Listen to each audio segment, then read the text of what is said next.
Willie calling us from Virginia. Hey, Willie.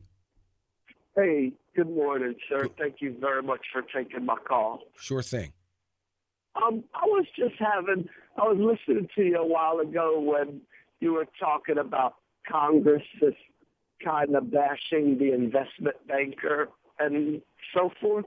Mm-hmm. And it reminded me of something I heard from Thomas Jefferson where he was saying kind of like interest and usury is kind of forbidden in every religion on the planet. And he was saying that a man should kind of work and, make money by working with his hands.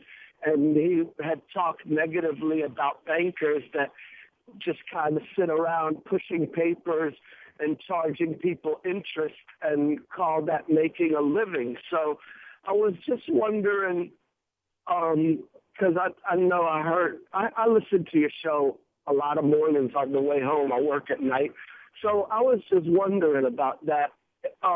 Is interest or usury something that is not frowned upon in like Christianity?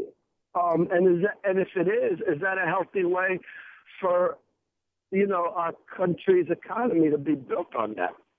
Well, it's great comment, Willie. I appreciate it. Here's the thing. We live in an environment very different than it was 238 years ago. That is for certain.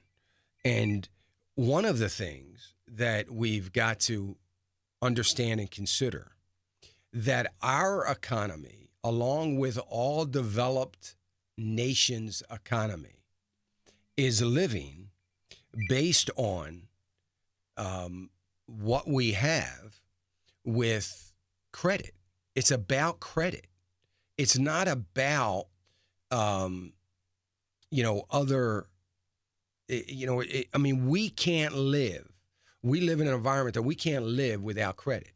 In other words, if we don't have revolving credit, we can't live. Now, do I believe that a banker has the right to earn a living and earn their expenses as much as a carpenter has the right to earn a living and to cover their expenses? I believe that is the case.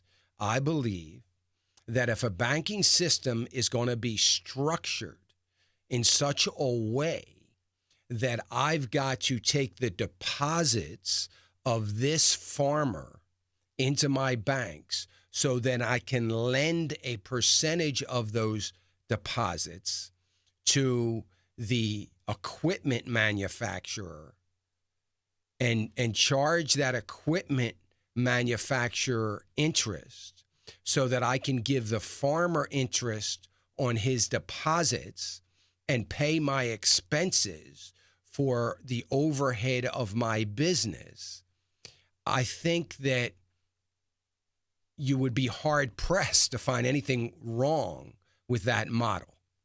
So I believe that that is critically important to our economy. Now, in all systems of government and in all systems of finance, whether it be banking, investment banking, whether it be insurance, whether it be any other kind of business, there's always a level of greed and corruption. Should we have rules and regulations to try to ferret that out? Absolutely we should. There's no doubt about it. But, the question is, will we or can we continue to be able to do that? And, I don't think that we are equipped to do it. One of the reasons we had 2008 crisis was not a lack of regulation. It was a lack of oversight on the regulation because we weren't competent enough to oversee the regulation properly. So, it's a very interesting thing that you bring up. But yes, of course, I'm not bashing anybody for their right to make a living, not even the banker or the lawyer for that. They have a right to get paid for their services. We live in a very complex society in which we need both, and we certainly need credit. has banking become distorted compared to where it was forget 200 years ago, it's 50 years ago? Yes, it has happened. And I believe that we can blame a number of things, but I would blame failed government policy once again on that.